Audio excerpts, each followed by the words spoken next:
Hello everyone, Dean Howell here. It's Friday morning in Adelaide. It's just after 11 o'clock, and this is our daily webinar for members of GeoSpatial Connect. Today we're going to talk about time management, which is a bit ironic in that that I've had to delay the start of this by half an hour. But things do come up, and that's probably one of the things about time management is that it needs to be flexible.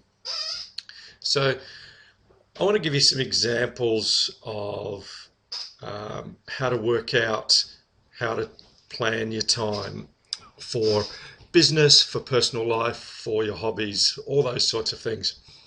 And a number of years ago, I was given a time management strategy, and I still find it very useful to this day. And that time management strategy was called Mini Days. And Mini Days is about finding out what you do on a normal day today, what you do when you start, when you go to meetings, when you do emails and all that sort of stuff. And with everything that now, how we're so much more online, we're so much more behind the computer, we're so much more in touch with the technology, but at the same time as that technology can very quickly drag us away from being productive. And so you need to schedule your time and stick to it. You need to put in those barriers and let people know when you're going to do things. All right, so let's talk about the mini day strategy for today. So this is our business coaching strategy for today, and the basis of a mini day is to break your day down into smaller days, smaller portions of each day, and they don't have to be the same every day, but you break it down. So what you need to do before you start is grab yourself a notebook and pen, and for at least 3 days before you start this program, if not for the entire week preceding starting, note down everything you do, when you do it, how long it takes, add your priority to it. So you write down things like, and be really specific, like don't just write email or write emailed to client, emailed to friend, attended business meeting, had lunch with kids, went to sport with son. Be really specific, because what you want to do is then at the end of that time period, the 3 days, the 5 days, whatever you choose, but make it as long as possible, because what you want to do is break down that list into categories. So start looking through your list and break it down into productive time, family time, meetings, planning, financial, all of those things that you end up doing. All right, so break it down so you end up with a whole range of items in a number of categories. And so you might end up with 10 different categories. So I just mentioned a few there. And so you want those categories to be both business, personal, time with your family, downtime for yourself, so like exercise or motivation or meditation, yeah, just whatever it happens to be. And then, all your business stuff. So if you're in a sales type role, all right, when do you meet with clients? When do you have meetings? When do you have phone calls? When do you follow up? And then what you do is, once you've got that list together, you then start to break down those categories into how much time.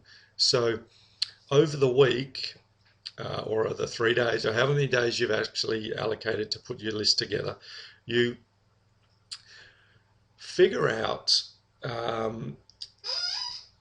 how long you've spent. So how long do you have for meetings? How long do you have answering emails? How long do you have for exercise? And then you break your day down into those categories. So allocate time for each of those categories. So if you go to the gym regularly at 7 o'clock every morning from 7 to 8, well, then you put that down on your schedule. All right. And then maybe you then you're in the office starting at 9 o'clock.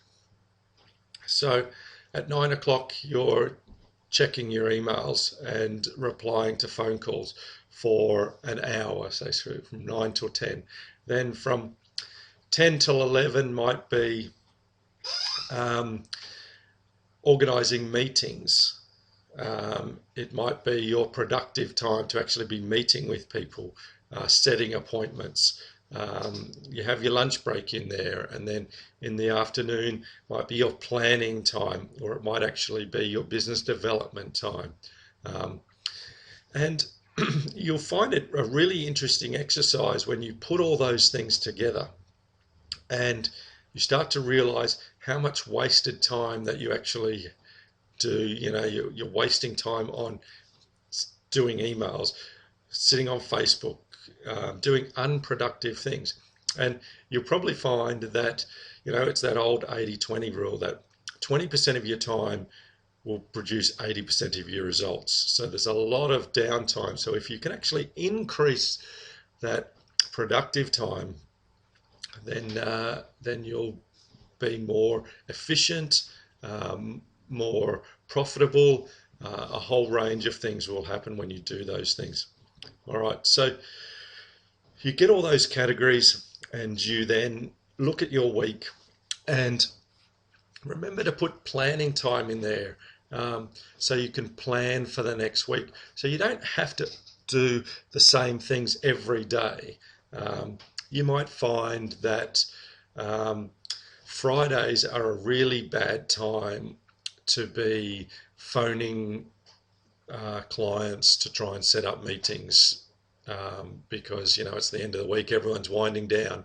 So Mondays might be the best day to do that sort of stuff, and mornings might be the best for doing your productive things, meeting with people, and the afternoons might be better for your planning, because after lunch a lot of people just want to relax. They're either out or they're doing whatever. So you look at those things and schedule them into your diary, your electronic diary or whatever. And that's why you want to plan each week. You want to look ahead. It can change. Be flexible.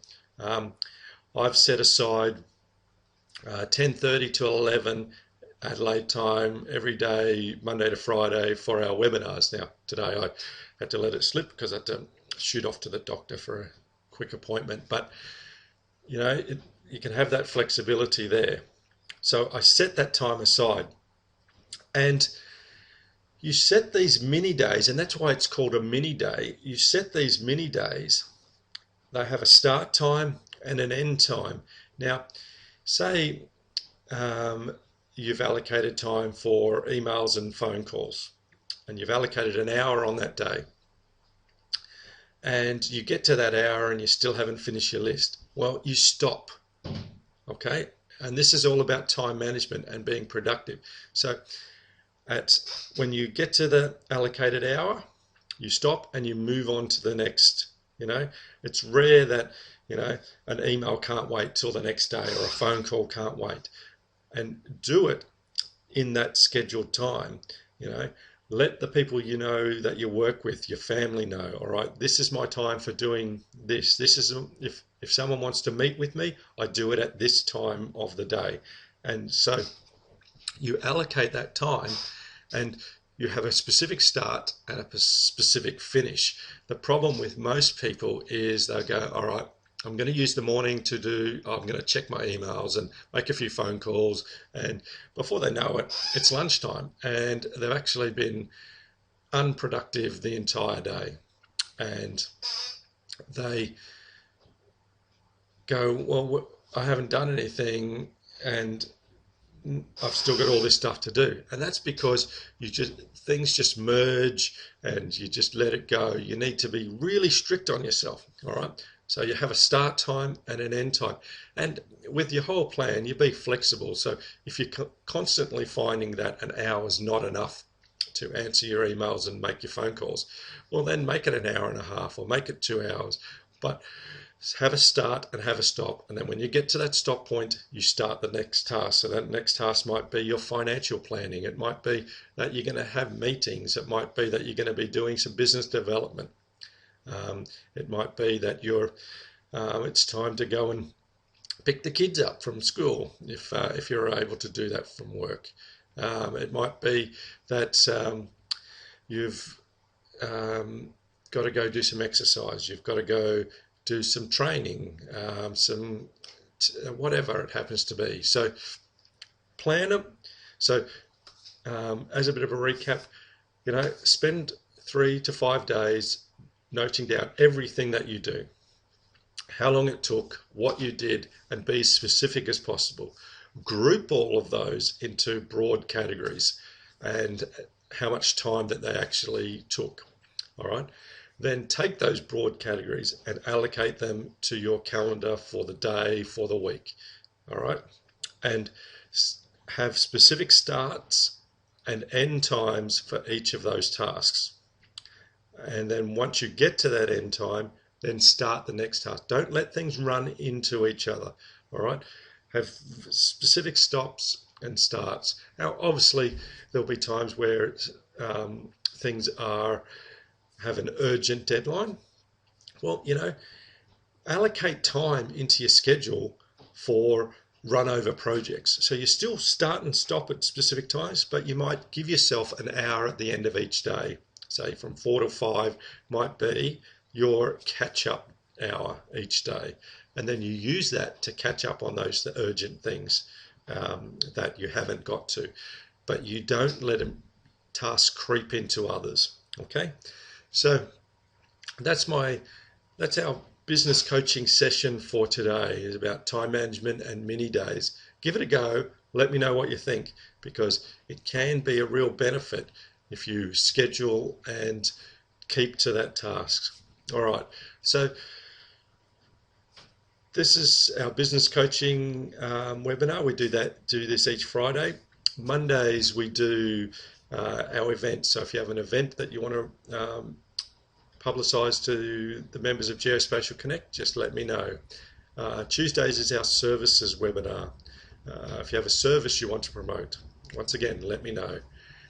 Wednesday is our job seeker coaching. So we look at job seekers and all their about interviewing and mentoring and how to prepare for the interview, all those sorts of things. Thursday is our products and projects. We go through any new products that have been listed on the GeoSpatial Connect website. And Friday is our business coaching. So normally 10:30 a.m. Central summertime in Australia, and so just check your local guides for what time that is where you are. But we put these recordings up. They're up on our YouTube channel. They're up on our blog.geospatialconnect.com, and they're up on our Google community, our Facebook page, and our LinkedIn group. So check out all of those things. Look forward to you next time. Have a great day. Okay, bye for now.